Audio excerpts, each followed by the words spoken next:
یعنی اس کام کے اندر برکت نہیں رہتی ہے۔ انسان نے جب عالم ارواح میں پیدا ہو کر سب سے پہلا لفظ بلا بولا تھا،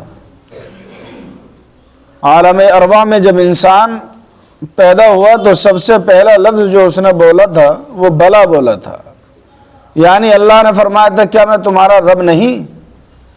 تو قیامت تک پیدا ہونے والی تمام روحوں نے یہ کہا تھا مولا کیوں نہیں، تو ہی ہمارا رب ہے۔ تو اسی کی مناسبت سے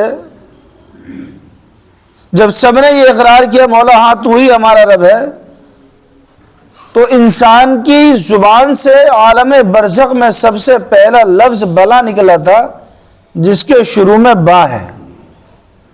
اور بسم اللہ الرحمن الرحیم جب ہم پڑھتے ہیں تو بسم اللہ کے شروع میں بھی با ہے۔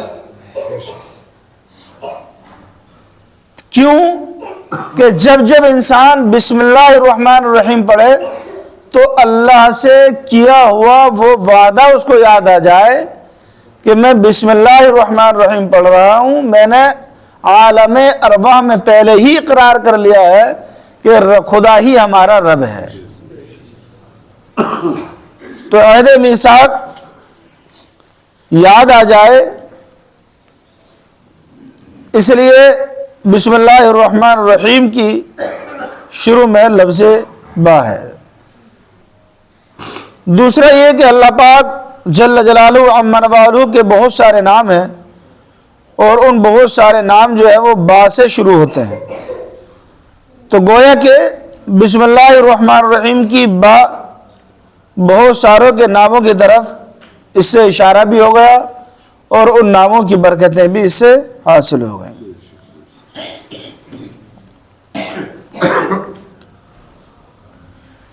ایسے ہی بعض بزرگوں نے فرمایا کہ اسم اللہ جو ہے وہ حضور صلی اللہ علیہ وسلم کا بھی نام پاک ہے، جیسا کہ ذکر اللہ بھی حضور پاک صلی اللہ علیہ وسلم کا نام ہے، ویسے ہی اسم اللہ بھی یہ حضور پاک صلی اللہ علیہ وسلم کا نام ہے۔ حضور علیہ السلام کو اسم اللہ اس لیے کہتے ہیں کہ نام وہ ہوتا ہے جو کسی کی ذات کو بتائے۔ نام کیوں رکھتے ہیں کہ فلاں کا نام ہم نے فلاں رکھا، فلاں کا نام فلاں رکھا؟ تو نام جو رکھتے ہیں، نام اس لیے رکھا جاتا ہے تاکہ جب وہ لفظ بولے جائیں تو کسی انسان کی شخصیت پہچانی جائے۔ عارف کسی بچے کا نام رکھ دیا محمد عارف، تو عین الف را جب بولا جائے گا تو گویا کہ اس کی ذات پر وہ دلالت کرے گا۔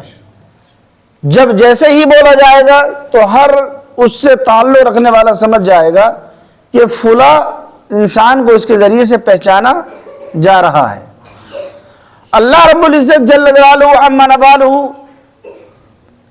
کی ذات کو حضور پاک صلی اللہ علیہ وسلم کی آمد سے پہلے نہیں جانتے تھے لوگ کہ خدا کون ہے۔ کوئی مٹی کے بت پوجتا تھا، کوئی آٹے کے بنائے ہوئے بت پوجتا تھا، کوئی تانبے اور پیتل کے خدا پوجتا تھا۔ الگ الگ طریقے سے لوگ پتھروں کے، سونے اور چاندی کے، مٹیوں کے بت بنا رکھے تھے جن کی وہ پرستش کرتے تھے۔ حضور پاک صلی اللہ علیہ وسلم کو اسم اللہ یعنی اللہ کا نام اس لیے کہا گیا کہ ہمارے آقا صلی اللہ علیہ وسلم تشریف لائے تو خدا کی ذات کی پہچان ہوئی ہے۔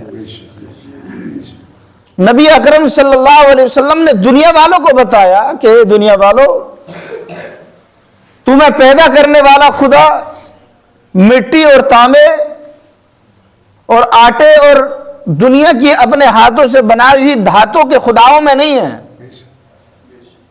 بلکہ تمہیں پیدا کرنے والا خدا ایک نور ہے، اور جب بندہ جہاں اپنے خدا کو یاد کرتا ہے وہ خدا اپنے بندے کی بات ہر جگہ سنتا ہے۔ کہا کہ یہ تمہارے بنائے ہوئے ختم ہو جائیں گے، لیکن خدا وہ ہوتا ہے جو کسی کے بنانے سے ختم نہیں ہوتا۔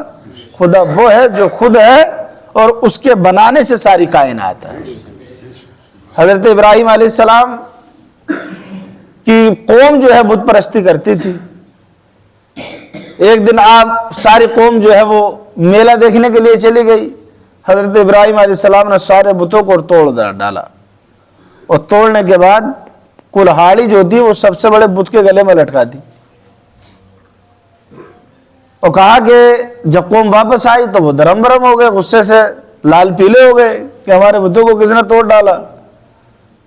تو سب کا شک گیا کہ ان بتوں کی مذمت تو ابراہیم کرتا ہے, اس کے علاوہ کسی کا کام نہیں ہو سکتا. بلایا گیا تو آپ سے پوچھا گیا کہ کیا آپ نے ان بتوں کو توڑا ہے؟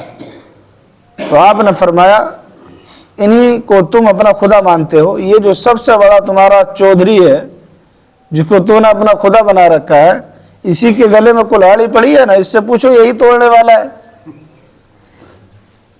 تو کہنے لگے ابراہیم پاگل ہو گیا, یہ تو مٹی کا بنا ہوا ہے, یہ کیسے توڑے گا؟ تو حضرت ابراہیم علیہ السلام نے وہیں اپنی قوم کو سمجھایا کہ یہ بات تم بھی مانتے ہو کہ یہ توڑ نہیں سکتا, یہ کچھ کر نہیں سکتا, تو یہ خدا کیسے ہو سکتا ہے؟ جب تمہارا خود کا ماننا یہ ہے کہ اپنے اوپر بیٹھی ہوئی مکھی نہیں اڑا سکتا, تو یہ تمہیں کھانے کے لیے دے سکتا ہے, یہ تمہاری فریاد کیسے پوری کر سکتا ہے؟ جو اپنے ان چھوٹے چھوٹے خداؤں کی حفاظت نہیں کر سکتا وہ تمہاری حفاظت کیا کرے گا؟ تبھی تو آگ آپ کے لیے جلائی گئی اور کہا گیا کہ اس نے ہمارے خداؤں کی توہین کی, آگ جلائی جائے, اس میں ڈالا جائے گا. تو ویسے ہی ہمارے آقا صلی اللہ علیہ وسلم دنیا کے اندر تشریف لائے تو آپ صلی اللہ علیہ وسلم نے خدا تبارک و تعالیٰ کی ذات کی پہچان پوری دنیا کو کرائی, اور اللہ پاک نے جو آپ کے اوپر نازل کیا آپ نے علی الاعلان فرمایا هو اللہ احد, وہ اللہ ایک ہے, اس کا کوئی شریک نہیں. کہا آپ نے لم یلد ولم یولد, نہ وہ پیدا کیا گیا ہے نہ اس کو پیدا کیا گیا ہے, نہ وہ پیدا کیا گیا ہے نہ اس نے کسی کو, اس کی کوئی اولاد ہے, خاندان ہے, کچھ نہیں. وہ خدا ہے, سب اس کے بندے ہیں. ایسے ہی اعلیٰ حضرت نے بھی اپنے اشعار میں اس طرح کا ذکر فرمایا ہے, وہ نہ تھا تو باغ میں کچھ نہ تھا, وہ نہ ہو تو باغ میں ہو سب فنا, وہی جان ہے جان سے ہے بقا, وہی بن ہے بن ہی سے بہار ہے. ایک جگہ آپ نے فرمایا وہی جلوہ شہر بشہر ہے, وہی اصل عالم و دہر ہے, وہی بحر ہے وہی لہر ہے, وہی پاٹ ہے وہی دھار ہے. اس لیے خدا تبارک و تعالیٰ کے نام بھی بڑے بابرکت ہیں, اور اللہ رب العزت کے ناموں کی تعداد جو ہے وہ ٹوٹل تعداد جو خدا تبارک و تعالیٰ کے ناموں کی بیان کی گئی ہے وہ تقریباً 3000 سے زائد ہے. اللہ رب العزت کے کتنے نام ہیں؟ تقریباً 3000 سے زائد نام ہیں, جن میں 1000 نام تورہ شریف میں موجود ہیں, 1000 نام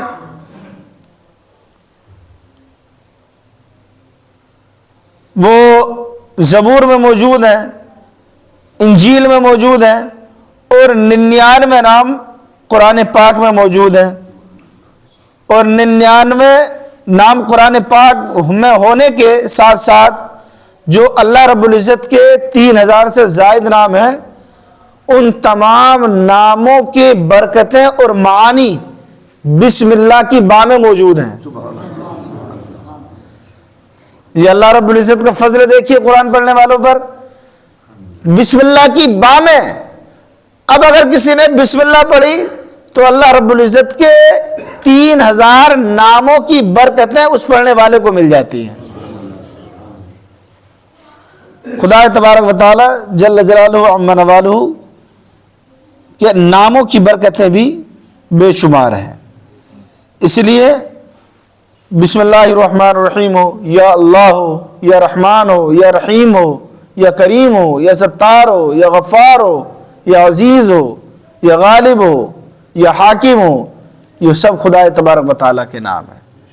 ان کا ورد یہ ہر انسان کو فائدہ پہنچاتا ہے، اور اللہ رب العزت کا نام یہ ہمارے لیے برکت والا ہے، اور بسم اللہ الرحمن الرحیم کی بے شمار فضیلتیں ہیں، برکتیں ہیں۔ اس لیے آپ تمام حضرات سے گزارش ہے کہ آپ تمام حضرات اپنی عادت میں شمار کریں کہ جب کوئی کام کریں تو بسم اللہ الرحمن الرحیم پڑھ کر کے کریں، کسی کام کی ابتدا کریں